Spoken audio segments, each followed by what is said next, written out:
Fleet Commander Zarvok of the Krell Dominion studied the tactical display with growing satisfaction. His invasion force, 12,000 warships carrying 3 million ground troops, had just entered orbit around the human colony world of New Cascadia. The planet's defense grid had been destroyed in the initial bombardment. Their planetary shields had collapsed. Resistance, according to all projections, would be minimal. "Commander," his tactical officer reported, her mandibles clicking with confusion. "We're detecting military units on the ground. Approximately 200 humans. They appear to be establishing defensive positions around the primary settlement." Zarvok's carapace rippled with amusement. 200, that's their entire defensive force. Sensors indicate these are the only organized military units on the planet, Commander. The rest of the population appears to be civilians attempting evacuation. 200 soldiers against 3 million Krell warriors, Zarvok mused. This will be over before the second sun sets. Deploy the first wave. Let's crush this token resistance and begin the occupation.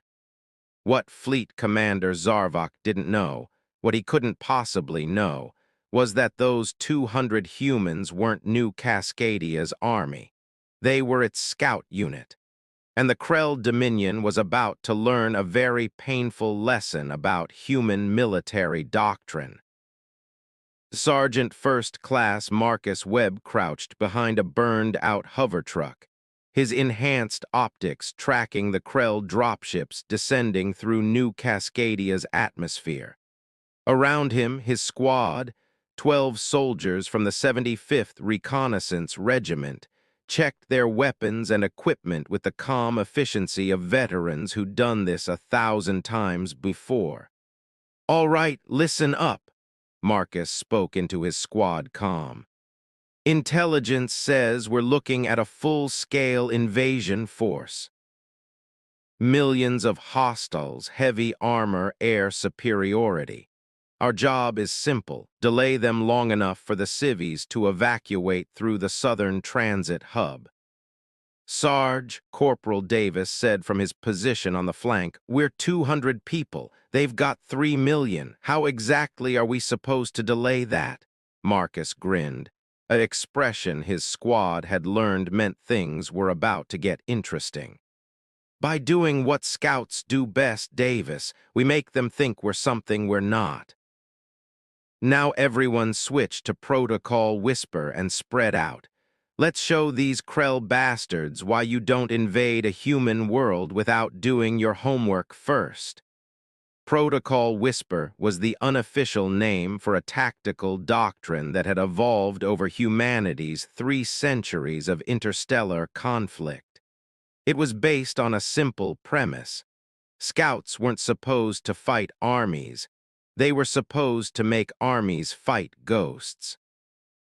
The first Krell dropships landed in the settlement's industrial district, their massive hatches opening to disgorge armored warriors that stood 3 meters tall and weighed half a ton each. 500 Krell poured out of each ship, weapons charged and ready for the brief battle they expected. Instead, they found empty streets. "Advance," the Krell ground commander ordered. "Locate the human defenders and eliminate them."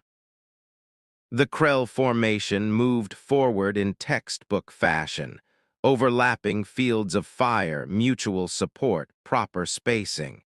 They were professional soldiers executing a straightforward military operation. Then the shooting started. "Contact! Southeast corner, 3rd floor!"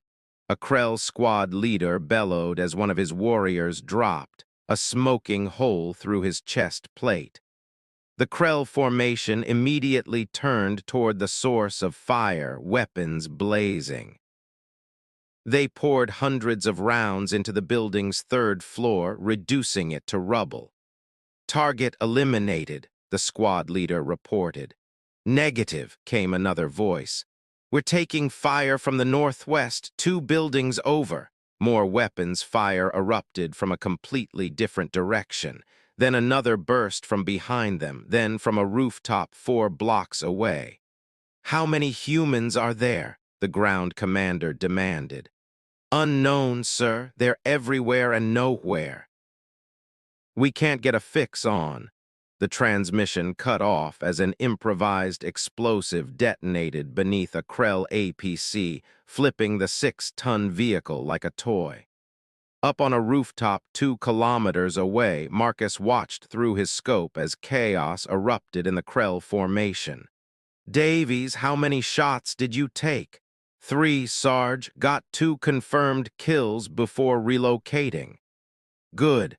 Everyone rotate positions and prepare for the next volley. Let's keep them dancing.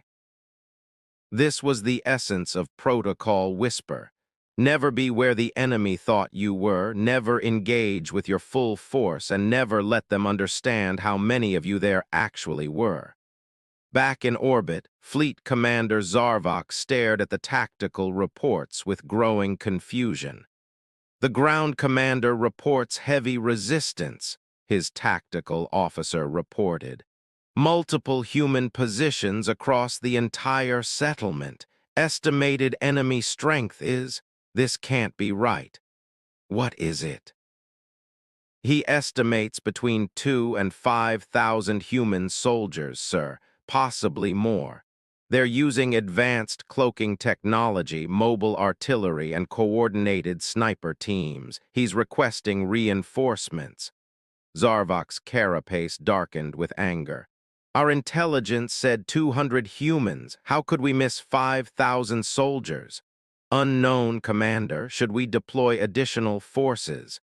Yes, send the second wave, 10,000 troops. I want this resistance crushed immediately. What Zarvok didn't realize was that the human army hadn't grown. The Krell were simply experiencing what happened when professional scouts made you fight on their terms. Sergeant Maria Reyes crouched in the underground maintenance tunnels beneath New Cascadia's financial district, her squad preparing the next phase of the operation. Tors, how's the hack coming?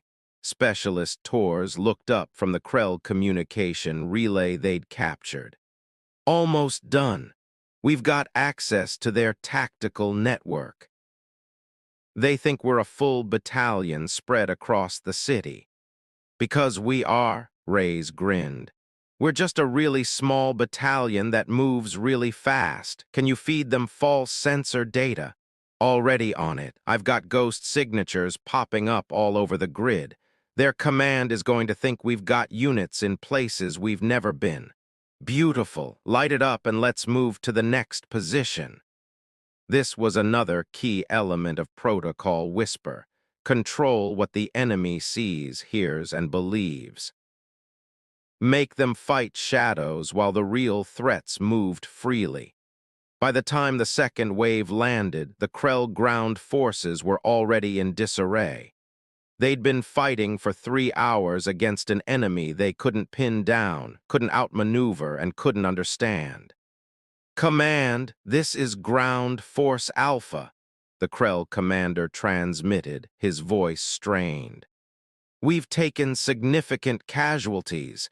Enemy strength appears to be at least brigade level. They're using tunnels for rapid deployment, hacking our communications, and employing weapons systems we've never encountered. In reality, the brigade-level force was still just 200 scouts doing exactly what they'd been trained to do, appear larger, more dangerous, and more numerous than they actually were. Lieutenant James Park watched from a concealed position as 10,000 fresh Krell troops deployed into the city. Command, this is Recon Team 7. They just dropped another wave. Marcus's voice came back over the comm. Acknowledged, 7. Execute Protocol Cascade and fall back to Rally Point Delta. Time to show them what happens when they stack up in urban terrain. Protocol Cascade was the final evolution of the Scouts' defensive strategy.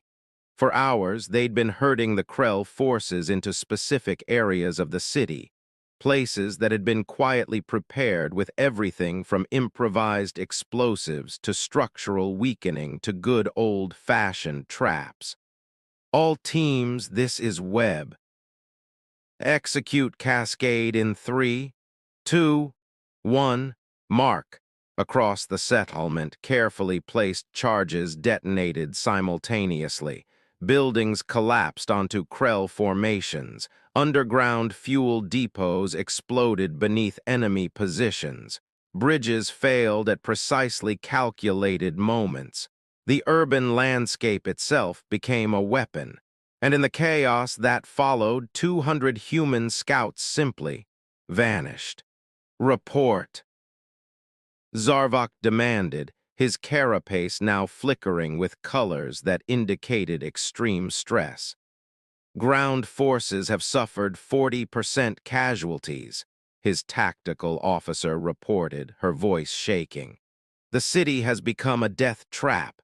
Command recommends complete withdrawal and orbital bombardment. We deployed 13,000 troops and they want to withdraw from 200 humans. Commander, with respect, there are clearly not 200 humans down there. Our forces estimate anywhere from 5 to 10,000 soldiers, possibly more. They're using technology and tactics we've never encountered. They're scouts, a new voice interrupted. Admiral Kresh, Zarvok's second in command, had accessed human military databases. He now stood at the tactical display, his expression one of dawning horror. Commander, those humans down there aren't an army. They're reconnaissance units. What? I've been reviewing human military structure. Those 200 soldiers are from something called the 75th Reconnaissance Regiment. They're not frontline combat troops. They're advanced scouts. Their job is to gather intelligence and delay enemy forces until the real army arrives. Zarvok felt something he hadn't experienced in decades of military service, genuine fear. If those are scouts, where is their actual army? As if in answer to his question, the ship's sensors began screaming warnings. The space around New Cascadia was suddenly filled with FTL signatures, hundreds of them appearing with the precise coordination that indicated a major military operation. Commander, the tactical officer's voice was barely a whisper. We have incoming, multiple human battle groups emerging from hyperspace. Estimated strength, 40,000 warships, 200 million ground troops, and that's just the first wave. The display lit up with human military vessels, destroyers, cruisers, carriers, dreadnoughts, all bearing the insignia of the Terran Defense Force. A transmission came through audio only with a voice that carried calm authority. Krell Fleet Commander, this is Admiral Sarah Chen of the Terran Defense Force. You are hereby ordered to withdraw from New Cascadia immediately. Your invasion force is surrounded and outgunned. Surrender or be destroyed. You have 5 minutes to decide. Zarvok stared at the tactical display in absolute shock. His massive invasion force, 12,000 ships and 3 million troops, was now surrounded by a human fleet that dwarfed it by a factor of 4. Admiral Kresh, he said quietly, explain to me how we went from invading a lightly defended colony to being surrounded by the largest human fleet deployment in this sector.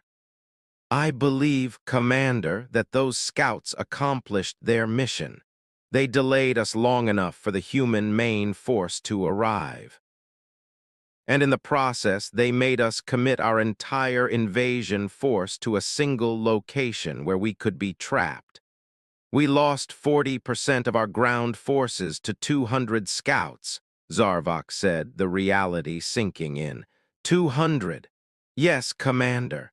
And now we're facing their actual army. Yes, Commander. Zarvok looked at the overwhelming human force on his display and made the only rational decision available. Signal the fleet, full withdrawal. And someone get me a connection to human command. We need to discuss terms.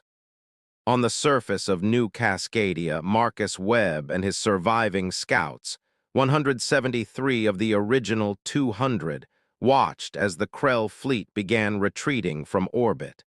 Sarge, Davis said with evident satisfaction, did we just make an invasion force of 3 million troops run away? No, Marcus corrected, though he was grinning. We made them commit to a fight they couldn't win, delayed them long enough for our reinforcements to arrive, and convinced them they were facing an enemy 10 times our actual size. That's different. That's insane is what that is, another soldier muttered. That's what scouts do, Marcus replied. We're not supposed to fight armies. We're supposed to make armies waste their time, resources, and strategic positioning fighting ghosts. By the time they realize what's happening, the real fight arrives and they're already beaten. Captain Jennifer Walsh, commander of the 75th Reconnaissance Regiment, approached Marcus's position. Good work, Sergeant. Casualty report says we lost 27. That's 27 too many, but given what we accomplished. They died doing their job, ma'am, Marcus said quietly. They delayed an invasion force long enough to save 70,000 civilians and give Admiral Chen the perfect tactical setup. That's what scouts are for. Walsh nodded. The Admiral wants to meet you. Says she's impressed that 200 scouts tied up 3 million hostiles for 6 hours. We had good terrain and better training, Marcus shrugged. Plus, the Krell made the classic mistake, which was, they assumed that if they could only see 200 soldiers, that was all they were fighting. They never considered that we might be deliberately showing them exactly what we wanted them to see. Marcus gestured to the ruined cityscape around them.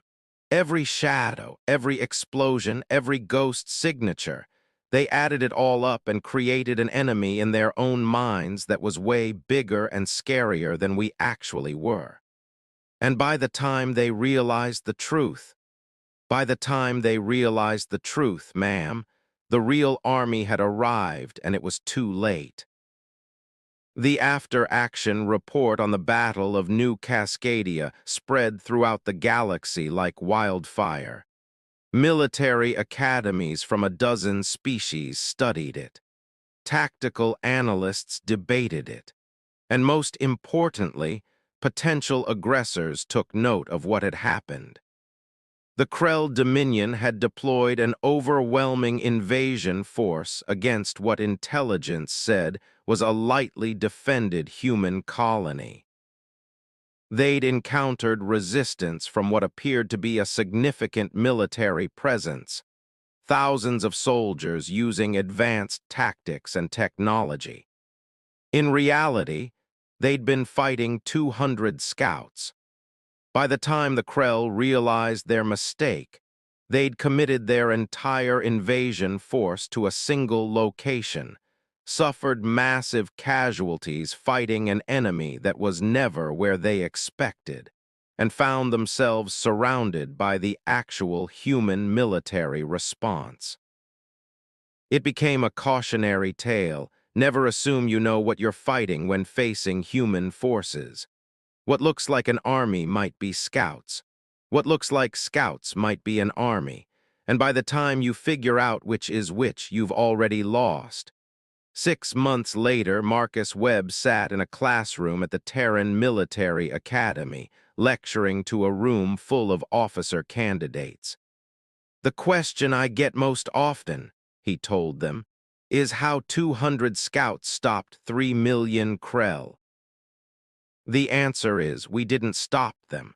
We delayed them, confused them, and made them waste time and resources fighting an enemy that didn't exist in the way they thought it did. But sir, one cadet asked, wasn't that dishonest, making them think you were bigger than you were? Marcus smiled. All warfare is based on deception. Sun Tzu said that about 3,000 years ago, and it's still true. We weren't lying, we were letting the enemy convince themselves of a lie. There's a difference. So the lesson is to make the enemy overestimate your forces. The lesson, Marcus corrected, is that in warfare, perception is often more important than reality. The Krell perceived a major threat because that's what their tactical doctrine told them they should be seeing. We just helped them see what they expected to see. Until the real army showed up, another cadet noted. Until the real army showed up, Marcus agreed. And that, cadets, is why scouts exist. Not to fight the enemy's army, but to make sure that when our army does arrive, the enemy is already beaten. They just might not know it yet. He pulled up the tactical display from New Cascadia. 200 scouts, 3 million hostiles, 6 hours of delay, 0 territory lost. That's not about firepower or numbers. That's about understanding your mission and executing it perfectly. Even if it means the enemy never knows they were fighting scouts until it's too late. Especially if it means the enemy never knows they were fighting scouts until it's too late. The lecture ended, and as the cadets filed out, Marcus looked at the display one more time. 27 names highlighted in red, the scouts who hadn't made it home. They'd done their job. They delayed an army with nothing but tactics, deception, and sheer professional skill. And somewhere in Krell's space, military commanders were still trying to figure out how they'd lost 40% of their forces to what they'd thought was a heavily defended fortress, but was actually just 200 very pissed off, very professional, and very creative human scouts who understood something the Krell didn't. In human military doctrine, the size of your force matters far less than what you do with it. And sometimes, 200 soldiers in the right place with the right tactics can defeat 3 million who never see the trap until it's already closed.